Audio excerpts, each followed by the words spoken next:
So we're talking with Jessica Dwyer of HorrorHound magazine. It doesn't roll off the tongue very well, but it looks great on a cover.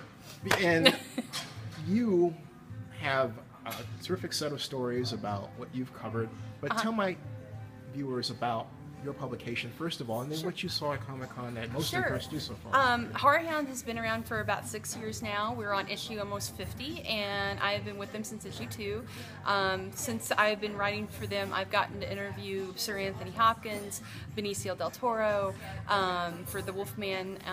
We've covered everything. I got David Tennant for Fright Night. I was the only North American publication to get him for that. Congratulations. Yeah, I was very excited. That's huge. That's Doctor Who. I have to ask you what you think of the new Doctor Who. I am completely and utterly and totally in love with Peter Capaldi. Wow! Hold on a second. Really? I love him. Was he your choice? I loved him when I was 14, and he did a movie called Lair of the White Worm. I remember that. Yes, I remember that. That was him. That. He was Wow. Angus, the Scottish archaeologist that gets turned into a vampire. Then spoiler. So, on that basis, I will change my view. I didn't realize that. He is also a massive geek. Believe it or not, Peter Capaldi has loved Doctor Who since he was 5 years old, and he was friends with John Pertwee, who was the third Doctor. He loved Peter Cushing. He's a huge Hammer horror nut, and he is one of us. Well, I have to ask you, I'm compelled to ask you, what about the idea that Doctor Who should have been a woman or an African American? You know, the thing that I have a problem with, the woman thing, I don't have a problem with the African American thing at all. Mm-hmm. Totally not. Mm-hmm. I was like, Team Idris Elba. Sure. You know? Yeah. let me take a moment, think about Luther. I love Idris Elba.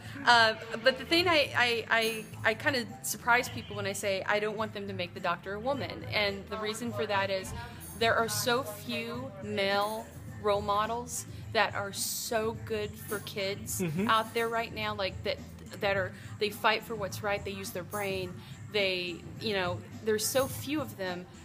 And I think that if you kind of cheapen the fact that this is a male role model for kids, if you do I find it kind of pranky, like, that, like it's you turn them into a woman just for the sake of it's got to be equal. Right. Well, as opposed to think of the nuances of being a man that informed Doctor Who. Yeah, and you have these kids too that will be like confused by it as well.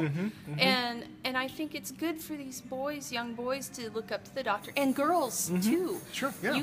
There's strong female. It kind of cheapens it. It's odd. Maybe we're placing too much emphasis on just changing a character for the sake ethnic of change, or sexual sake of it, if you will. I think there is too much emphasis on that. I mean, why can't we just? It's worked for so long. Why just suddenly, for the sake of change this? Yeah. And also, like I said, I feel like we don't have enough role models like that. I agree. For boys, yeah. You really don't. And I think it was Stephen Moffat that said this. What did they do? They gave him 2 hearts so he could feel. They gave him a sonic screwdriver so he could fix things. That's amazing, and I really, really like that. What have you seen at Comic-Con this year that has struck you so far? It's only day 2, really, because we've had preview night. You had preview night. I was stuck on. No, I was stuck in an airport. Let me tell you where I was stuck on preview night. I got stuck for 2.5 hours in the Funko booth line. Whoa! Whoa! You're kidding me. No. Ouch. No. Ouch. And I saw people taking 8 of everything out, and that is why I don't have a Herschel Funko figure now. Wow. Well, I'd rather be there and stuck in an airport. But anyway. Yeah, no. Well, at least you have a little bit of variety. You know, me and everybody else were like, what are we seeing people buying that we don't get? Look, we were actually like stuck up against the window. Don't you touch that! Don't you do it! No, it was horrible. Never doing that again. That was my preview night. Was the Funko line. It was so much fun. But today, the big thing was I got to see John Malkovich, and he was here. I got to see Benedict Cumberbatch's head for 2 seconds for the Penguins of Madagascar film. And then for just a little while ago, I got to see 3 icons of comicdom with Jesus, I'm blanking on names now. I was so. It's been a long day. It's been a long day for all of us, folks. It's not that it really. It's also very hot. Yes, so yeah. It is and humid. Yeah. But I got to see the Batman '66 press panel, Woo. and in that was Burt Ward and Julie Newmar, who looks amazing. Oh. Her hair is perfect, and she's just gorgeous. And I got to see Batman himself, Adam West. Adam West. Ta-da! Thank you for reminding me. I was overwhelmed. I was totally overwhelmed because I was like this, and he comes from the days when actors were tall. Very tall. You know, and his voice has never changed. He still has that amazing voice. But it was like a comedy routine. The three of them for an hour. It was like an hour press panel for this. And it was for the new Blu-ray release that comes out in 11/11. Whoa, really? 11/11. 11/11 of this year.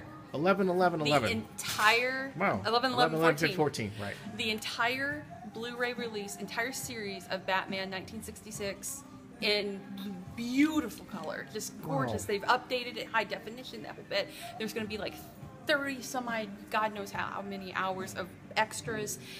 In the press panel, they were saying that Adam West has all of his scripts, 120 scripts with his notes from the show, and he's going to be reading some of them on the Blu-rays. Oh. So is this going to be available 11/11/14? Wow. 11/11/14. And why does Batman endure? For the character or for the show? Both. I think we all want to be Batman in one way. I mean, he's so awesome, and the thing with Batman is he holds his own with superheroes, and he's only a human.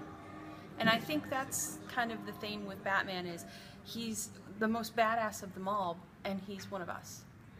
And I think that's pretty cool. And he's also broken. And that resonates with people too. You know the loss, and you want to be able to fight against the injustice like he does. And as for the Batman '66 series, it was a living comic book. Especially with just the trailer that I saw for the Blu-ray, the color and everything in it is just phenomenal. And what was so cool about that series too were the guest stars. And how many days now? How many shows can you say could get the caliber that show got? Liberace was a bad guy in that. You're right. Liberace, you had cameos by Frank Sinatra and crazy Sammy Davis Jr. and you had Vincent Price. You had Roddy McDowell was a bad guy in it.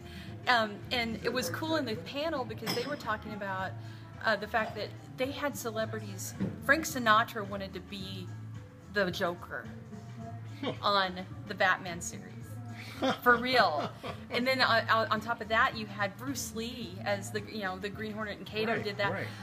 No, you don't have shows like that anymore where you had these icons like this that would just show up and be in it. Can't think of anything close. You have to go to talk shows. Talk shows. They're talk shows. Yeah, you don't have shows like that anymore. And it was same bat time, same bat channel. You'd have to wait. It was so neat. And it really was a living, walking, breathing comic book. And Burt Ward was up there talking about how Adam West is Batman. Yeah. I mean, I agree. It's sort of like Bela Lugosi with Dracula and Christopher Lee with Dracula. You only have a couple of actors that you immediately go to you think about Batman. You don't think Ben Affleck. No. You don't think not yet. I don't think Ben Affleck when I think Batman. Christian Bale? But yeah, you think maybe Christian Bale, but typically people are going to think, come on, chum. That's who they're going to think of. They're going to think him. So I think that's why it endures. 75 years now, or 175 years. So. Tell us how we can catch your work online. Oh, sure. Actually, I write for HorrorHound magazine, which is a print publication. You can get it in Barnes & Noble, Hastings, any of those kind of places, some comic book stores. But I also have a radio show called Fangirl Radio that is on jackaloperadio.com. We'll tell you where to stream it. We're syndicated. I actually, at the end of this month, have James Franco on. Oh. So it's pretty awesome. And then I have Fangirl Magazine, which is my webzine. It's fangirlmag.com, and you can go check us out on there. We do essays, write-ups, reviews, you name it.